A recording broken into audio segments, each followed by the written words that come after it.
What is the stability of +1 oxidation state? +1 oxidation state. तो पहला gallium, indium, thallium. दूसरा gallium, indium, thallium. तीसरा gallium, indium, इसकी equal होती है टेल्यूरियम के लिए, टेल्यूरियम। और चौथा गैलियम की ग्रेटर देन होती है, पर ये इंडियम और थैलियम की इक्वल होती है। तो ये है कि मतलब stability of oxidation state for ये पी ब्लॉक के एलिमेंट बोरॉन फैमिली के हैं जो इनमें +1 ऑक्सीडेशन स्टेट होती है, उसकी स्टेबिलिटी हम कैसे देते हैं वो चीज़ है। तो सबसे पहले एक चीज बड़ी होगी कि बोरॉन फैमिली में जो मतलब बोरॉन फैमिली का पी ब्लॉक में जब किसी मतलब ग्रुप में ऊपर से नीचे जाते हैं तो +1 ऑक्सीडेशन स्टेट है, +1 ऑक्सीडेशन स्टेट स्टेबिलिटी बढ़ती है। क्यों बढ़ती है? +1 ऑक्सीडेशन स्टेट जैसे +3 ऑक्सीडेशन स्टेट है वो लेस स्टेबल हो जाती है +1 ऑक्सीडेशन स्टेट से पी ब्लॉक में एलिमेंट में। पी ब्लॉक में जब ग्रुप में नीचे जाते हैं तो हायर हैवी मॉलिक्यूल नीचे वाले एलिमेंट के लिए, जैसे बोरॉन, गैलियम, इंडियम, थैलियम, अब जैसे यहाँ देखने को मिलता है। तो ये क्या होती है? इनर्ट पेयर इफेक्ट की वजह से होती है। इनर्ट पेयर इफेक्ट की वजह से +1 ऑक्सीडेशन स्टेट का स्टेबिलिटी बढ़ जाती है। क्यों बढ़ जाती है? कि जो आउटर सेल के इलेक्ट्रॉन है, क्योंकि इसमें डी भी मिलेंगे, तो जो डी और एफ के जो इलेक्ट्रॉन है वो डी एफ ऑर्बिटल में होते हैं, वो दूसरे जो बाहर वाले होते हैं आउटर मोस्ट के उनको सील्ड कर देते हैं। तो इसलिए वो रिएक्शन में पार्ट नहीं लेते। इस वजह से +1 ऑक्सीडेशन स्टेट की स्टेबिलिटी ज़्यादा बढ़ जाती है। तो ये क्वेश्चन इंपॉर्टेंट है यहाँ पे। तो इसका क्या होगा? सबसे ज़्यादा स्टेबल क्या होगा? टेल्यूरियम के जो ऑक्साइड होगा जिनमें मतलब इसकी +1 ऑक्सीडेशन स्टेट है, तो वो ज़्यादा स्टेबल होगी। अब जैसे इसी पे ही है, जैसे Tl2O है और Tl2O3 है, तो कौन सा ज़्यादा स्टेबल है? कौन सा ज़्यादा स्टेबल है? ये वाला, क्योंकि इसमें +1 ऑक्सीडेशन स्टेट है तो इसकी स्टेबिलिटी ज़्यादा रहती है। और इसके में +3 ऑक्सीडेशन स्टेट है इसमें, तो इसकी स्टेबिलिटी कम रहती है। हायर ऑक्सीडेशन स्टेट की स्टेबिलिटी घट जाती है। तो ये इनर्ट पेयर इफेक्ट की वजह से होता है, पी ब्लॉक एलिमेंट्स में देखने को मिलता है। तो ये वाला क्वेश्चन है इसमें। तो सबसे ज़्यादा टेल्यूरियम के लिए, इंडियम के लिए, उसके बाद गैलियम के लिए। अब ये वाले ऑप्शन दिए हैं कंफ्यूजन के लिए दिए हैं। ये आंसर इसका ही हो जाएगा बी। टेल्यूरियम की सबसे ज़्यादा होगी, इंडियम की उससे कम, गैलियम की उसके बाद। तो उसके बाद अब नेक्स्ट देखते हैं।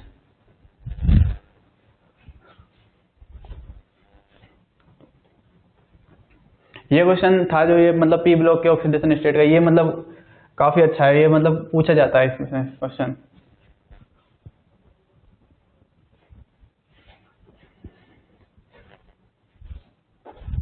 नेक्स्ट आता है कि explain, what is the stability of Lewis acid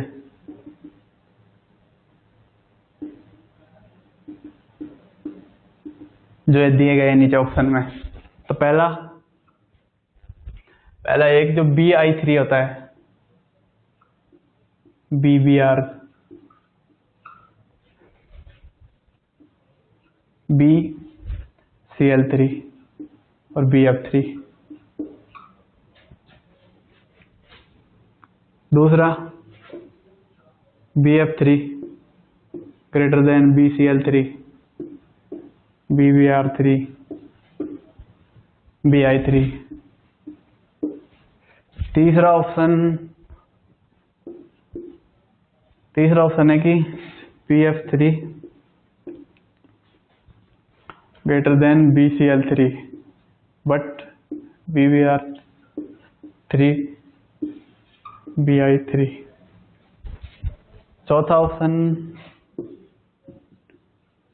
none of these।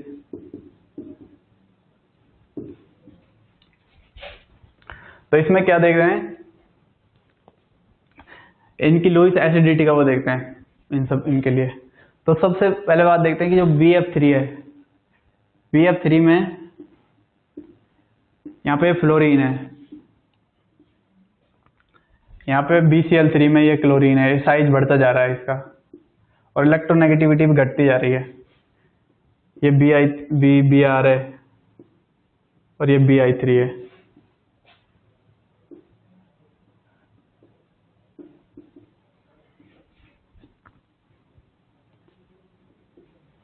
तो इसमें क्या है कि जो सबसे ज्यादा इलेक्ट्रॉन डिफिशिएंट मॉलिक्यूल है उसको सबसे ज्यादा जरूरत पड़ेगी इलेक्ट्रॉन की, क्योंकि लुईस एसिड के डेफिनेशन के अकॉर्डिंग क्या है कि जो इलेक्ट्रॉन लोन पेयर की जिसको सबसे ज्यादा जरूरत है, इलेक्ट्रॉन लोन पेयर एक्सेप्ट करने की प्रॉपर्टी जो सबसे ज्यादा रखता है। अब इलेक्ट्रॉन लोन पेयर सबसे ज्यादा एक्सेप्ट कौन करेगा, जिसको मतलब सबसे ज्यादा जरूरत हो वो सबसे जल्दी करेगा। तो इसमें क्या होता है, ये BF3 है, इसमें ये फ्लोरीन की इलेक्ट्रॉन नेगेटिविटी कितनी होती है, 4 होती है, सबसे ज्यादा होती है पूरे पीरियोडिक टेबल में फ्लोरीन की। तो ये सबसे ज्यादा इलेक्ट्रॉन डिफिशिएंट मॉलिक्यूल है BF3। तो इसमें भी वैकेंट ऑर्बिटल है, यहाँ पे भी है वैसे तो ये सबसे ज्यादा एक्सेप्ट करने की प्रॉपर्टी रखता है। तो सबसे ज्यादा एसिडिटी BF3 की हो जाती है, तो उसके बाद BCl3 की, फिर BBr3 की, फिर BI3 की। तो इसका आंसर हो जाएगा ये एसिडिटी का ऑर्डर, ये हो जाएगा इसमें।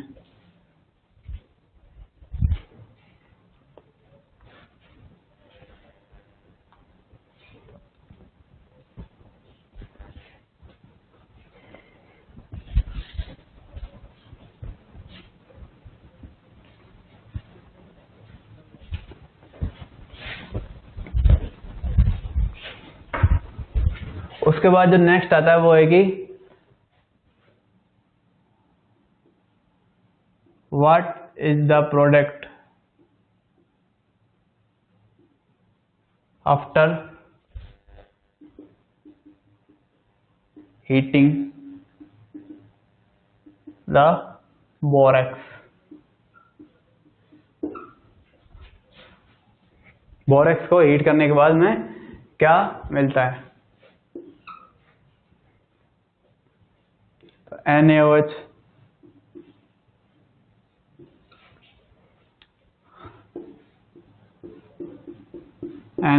प्लस H2O,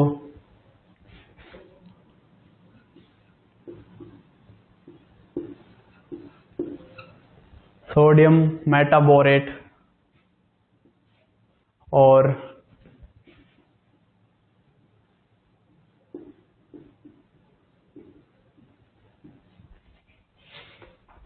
तो बोरेक्स होता है, उसको हीट करने के बाद में क्या मिलता है। सबसे पहली बात है बोरेक्स का फॉर्मूला पता होना चाहिए। तो बोरेक्स क्या होता है, बोरेक्स होता है Na2B4O7। तो और ये वाटर मतलब जुड़े रहते हैं इससे, मतलब ये इसको जब हीट करते हैं तो ये NaBO2 प्लस H2O बना देता है। ये रिएक्शन डायरेक्ट याद रखने की है। अब ये फेमस है, इसका नाम से फेमस है ये, क्योंकि इसको ये क्या होता है, बीड होता है, ये बोरेक्स बीड बोलते हैं इसको, पूरे को बोरेक्स बीड बोलते हैं। बीड लाइक कंपाउंड होता है ये बोरेक्स बीड टेस्ट भी किया जाता है इससे आगे। अब इसका नाम है ये मतलब बीड फॉर्म में मिलता है, बोरेक्स बीड कहते हैं, इसलिए इस पे क्वेश्चन बनता है। इसलिए मैंने बताया कि इसको हीट करने पे अभी बोलेंगे, ऐसे पूछ सकते हैं बोरेक्स बीड कैसे मिलता है, तो कैसे मिलेगा, तो ये सोडियम ये बोरेक्स है Na2B4O7, इसको हीट करने पे ये मिलता है। तो ये पता होना चाहिए इसमें। तो ये सोडियम, ये है बोरेक्स। बोरेक्स को हीट किया, सोडियम मेटा बोरेट, तो ये इसमें होता है। तो इसके बाद नेक्स्ट है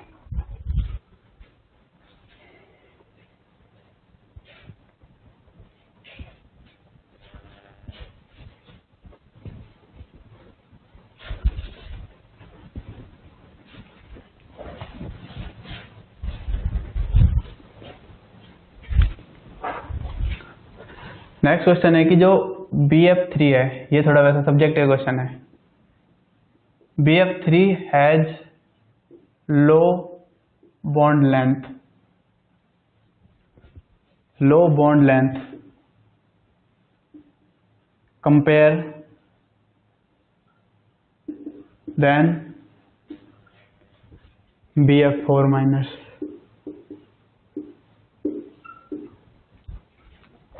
ये अच्छा क्वेश्चन है यहाँ पे।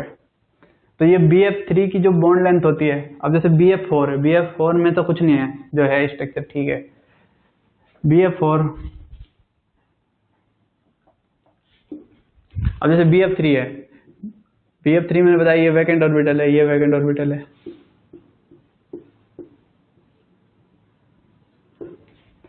तो ये एक तो सबसे बड़ी बात है यहाँ पे वैकेंट ऑर्बिटल है, BF3 में देखने वाली बात है, ये वैकेंट p ऑर्बिटल है।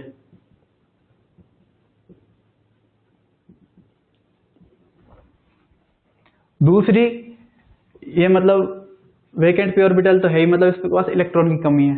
दूसरी बात है ये एक इससे फ्लोरीन जुड़े हुए हैं, तीन फ्लोरीन जुड़े हुए हैं, तीन फ्लोरीन जुड़े हुए हैं। ये क्या है, हाईली इलेक्ट्रोनेगेटिव, हाईली इलेक्ट्रोनेगेटिव। तो ये इसके इलेक्ट्रॉनों को खींचते हैं, इधर रहते हैं इनका। तो क्या ये बहुत ज्यादा इलेक्ट्रॉन डिफिशिएंट मॉलिक्यूल है। तो ये क्या करता है, यहाँ पे BF3, फ्लोरीन के पास लोन पेयर होते हैं, तो इससे इसका जो ऑर्बिटल है, इसके उसमें आके इससे इलेक्ट्रॉन लेने की वो रखता है, मतलब इसके प्लेनर में आ जाता है। तो ये यहाँ पे इस तरीके के मतलब पार्शियल डबल बॉन्ड कैरेक्टर रखता है ये BF3, क्योंकि ये लोन पेयर रखता है। तो ये इसको, ये बहुत ज्यादा इलेक्ट्रॉन डिफिशिएंट है एक तो ये इसमें घूम जाता है। तो ये क्या होती है, बैक बॉन्डिंग होती है इसमें, BF3 में बैक बॉन्डिंग, इसको बोलते हैं बैक बॉन्डिंग। तो उस वजह से क्या होता है, इसमें पार्शियल डबल बॉन्ड कैरेक्टर आ जाता है। तो पार्शियल डबल बॉन्ड कैरेक्टर आ जाता है तो क्या है ये, मतलब ये डबल बॉन्ड है, डबल बॉन्ड बन जाता है, pi bond, pi bond character, pi bond character आ जाता है। और यहाँ पे तो सिंगल ही हैं सारे। तो आपको ये तो पता ही है, मतलब जो डबल बॉन्ड होता है उसकी लेंथ कम, मतलब वो ज्यादा स्ट्रांग होता है कंपेयर टू सिंगल बॉन्ड के साथ। तो उसकी क्या होती है, लेंथ कम होती है। तो इस वजह से BF3 होता है वो लो बॉन्ड लेंथ रखता है कंपेयर देन BF4 में। रीजन क्या है, ये बैक बॉन्डिंग करता है और यहाँ पे पार्शियल डबल बॉन्ड कैरेक्टर आ जाता है। तो ये होता है इसमें। तो इसके बाद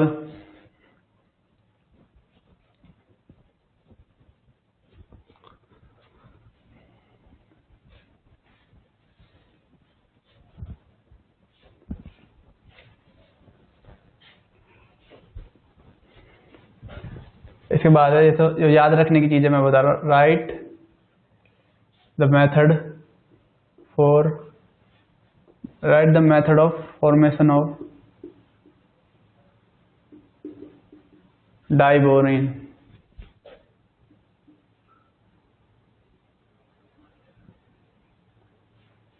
B2H6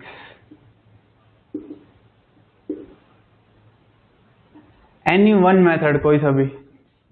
तो इसके काफी सारे मेथड है, मतलब ये मतलब एग्जाम पूछ सकता है ये बोर्ड में, जो भी आप लेंगे। तो मतलब डाइबोरेन है ये, मतलब काफी फेमस कंपाउंड है, तो पता ही आपको ये। इसमें मतलब बनाना बॉन्डिंग होती है, वो होती है बनाना बॉन्डिंग होती है। बोरोन sp2 होता है, 3c2 2 electron pi bond, 3c2 electron pi होते हैं, बॉन्ड होते हैं, 2c2 इलेक्ट्रॉन होते हैं। तो ये काफी इसके बारे में डिटेल है। अब ये इसका फॉर्मेशन कैसे होता है, फॉर्मेशन करने के लिए कोई भी एक मेथड, तो ये याद करने वाला क्वेश्चन है, लेकिन मैं इसको इसलिए यहाँ पे कर रहा हूँ कि मतलब ये थोड़ा याद रखे, मतलब ध्यान रहे। अगर वैसे रखते हैं तो मतलब इसको फोकस नहीं कर पाते। अब जैसे मान लो कोई सा भी एक मेथड है, मेरे हिसाब से ये याद रखना ठीक है। जैसे 4BF3 प्लस LiAlF4, इससे इसकी रिएक्शन कराएंगे तो 2B2H6 plus 3LiF plus 3AlF3 ये बनता है। ये क्या होता है, हाई मतलब रिडक्टिव एजेंट, हाईली स्ट्रॉन्ग